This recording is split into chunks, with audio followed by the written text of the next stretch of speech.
Friendsgiving was invented because we're tired of you asking when we're going to have kids when we didn't even eat the yams yet. Stay tuned. So, we're just going to talk real quick about the Thanksgiving Inquisition. You guys all know it. You over here sitting here, ooh, I finally got a day off from work or the morning off from work. And you're trying to think let me set the mood for you. You think you're gonna be relaxed, but no, you're hit with left and right of questions you don't want to answer. So today's topic, we're gonna be talking about Thanksgiving versus Friendsgiving and why tradition might actually be gone. So let's go into the reasons why we hate Thanksgiving, okay? So number one I have down here is that it's not relaxing. Like, relaxing to me is doing nothing. Literally sitting on my bum all day, relaxing, and then when it's time to eat, it's time to eat. It's not relaxing. It's not relaxing. And then the main thing is the questions. Like, my thing is that one thing that I know I hated a lot was when I was in school at my alma mater. I was in school and I would get asked left and right, when are you graduating? I was like, can I get the yams, please? Can the turkey get out of the oven? Can I look at the cranberry sauce and do nothing with it like a regular American would? Like, can I do these things first? They're over here asking you life-changing questions, and like the thing about it is that these milestones, there's no timeline for milestones. Think about it. Stones move. So basically there's no metric for you to beat. Stones move all the time, whether they're in this spot or that spot. Y'all up here making it seem like if you don't hit a certain checkpoint by a certain age, you failed. No, you didn't. I'm literally becoming a content creator as I'm beginning my 30s. Okay? Like, if that gives you any hope. Number two, travel. Now, y'all know I was coming for y'all on this one. Why is it everybody else has to travel to one location every single year and we can't switch off? And my thing is the fact that last time I checked, that oven and this oven count the same. Even if you want to bring your iron, like, this is the main reason why I feel like, this is one of the main reasons, like, these are the top three, but this is one of the main reasons why I truly feel like as the generations go and go, I don't see Generation Alpha having traditions. I don't, because of the fact that millennials and Gen X, they're still kind of lost. But millennials and Gen Z, baby, we tired. We're not gonna sit here and work our arduous work to exist and then go travel to 3 or 4, do a whole Thanksgiving tour. In the morning, we're gonna be in the East. In the afternoon, we're gonna be in the West. Like, we're going around the world. I was just like, traveling to me, I would say, is like the most arduous part of Thanksgiving. You're literally traveling more than you're actually at the place. Think about it. So if you're driving back and forth, that's 2 hours. And then you go to that place, chill there for like 45 minutes, maybe 3 or 4 hours. Then you're traveling and you already traveled for 4 hours. You traveled for 4 hours already. Like, that doesn't sound relaxing to me. That makes it sound, if I wanted to travel for 4 hours, I'd become a truck driver. You're literally a truck driver / a person on tour. You're dropping off your goods, which is yourself and your presence. And then you got to go to the next person's house, or everybody's gonna get their feelings hurt, which trans me over to new traditions. How do you think original traditions started?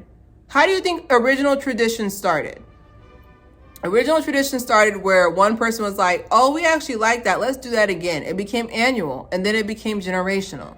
So when I sit there and I see that people are just like, oh, it's tradition to go to so-and-so's house, I'm just like, that's perfectly fine, but it's time for change. And what irritates me is the fact that people think that you don't care about them or you don't care about preserving the tradition. I understand, but I got to preserve Claire first. That's my first job. My second job is everybody else. My first job is to take care of me first. You see how I dress, you see my skin, I take care of myself. I am my first and only priority. Okay?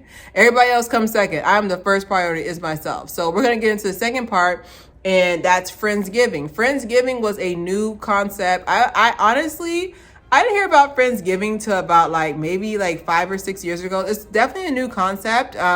Whoever thought of it, thank you. But Friendsgiving is just so relaxed. There's no judgment. That would be the number one thing I would say for sure, is that it's lighthearted. There's no judgment. Like there's no judgment on cooking, no judgment on questions. Nobody's giving Inquisition.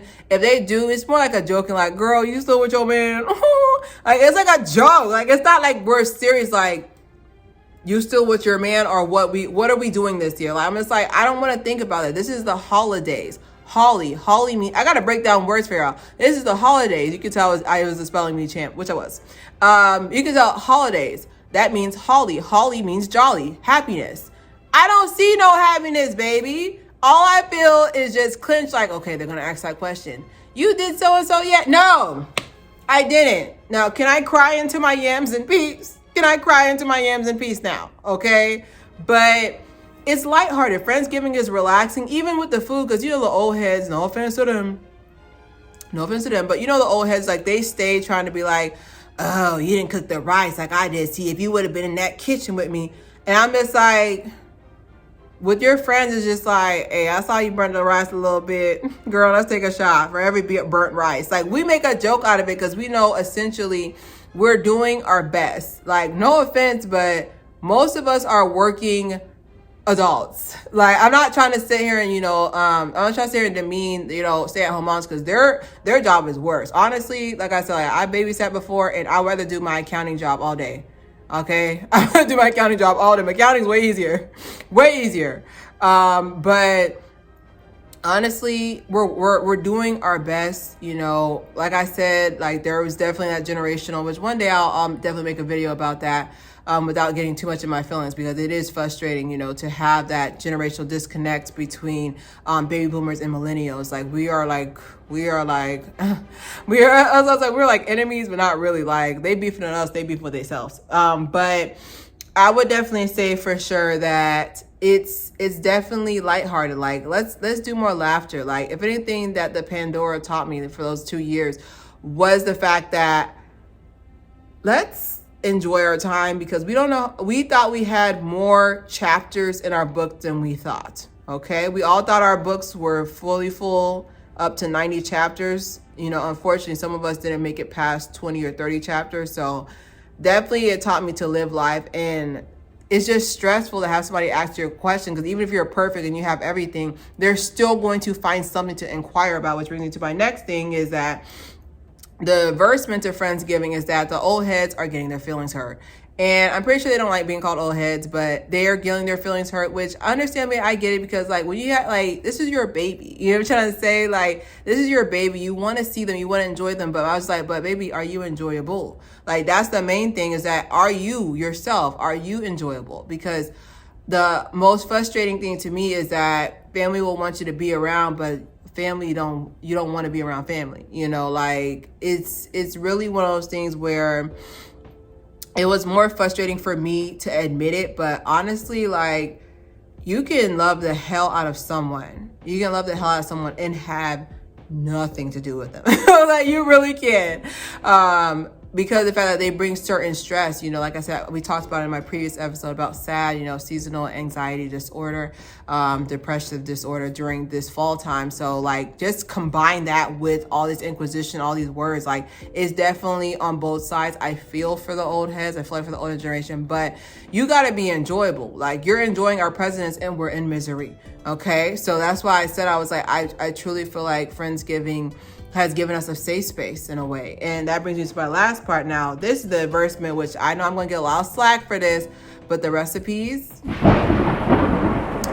millennials, Gen Z, I'm talking to you. The recipes are dying. Okay. I feel like it's not particularly our fault, because the previous generations were not the best teachers. And when I say they weren't the best teachers, they were horrible. Okay, there was a lot of, you should already know this, you should know how to do this, and a lot of joking. Like, people are quick to critique, they are not quick to teach, and that's the main reason why so many people's recipes are dying with them. So I feel like for our generations that are currently in power, no, we not. I would say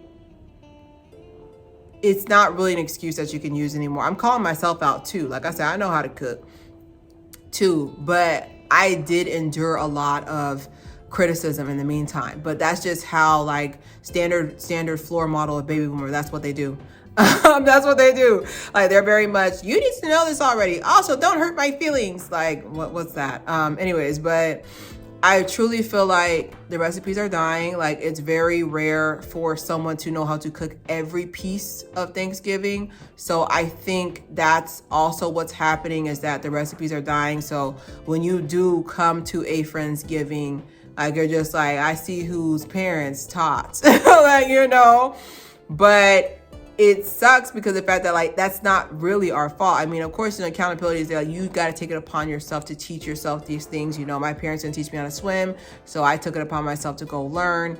And it's just one of those things where it's just like, it's not their fault anymore, but I'm definitely going to hold both parties accountable. I'm going to hold both parties accountable there, because something about the fact that you got 12 people in a room, you got 12 grandkids, and only one of them knows how to cook, something is wrong. And it's mostly because the teacher didn't teach. But it's just the fact that, like, I don't want our recipes to die. Like, our recipes are our culture, you know? Like, I feel like, especially when I'm cooking Haitian food, like, I feel even more connected to Lagona, Pore Pues, you know? Like, I feel even more connected to, like, those flavors, how I cook the drumsticks. I feel more connected to them. But I can say that I don't know for the next generation if they're going to be able to teach. They can't teach what they don't know. So that's why I said, like, that was, like, a major thing for me, that I'm just like, dang, like, I wish we could fusion. Like, I wish we could, like, put Friendsgiving and Thanksgiving together, but it's just,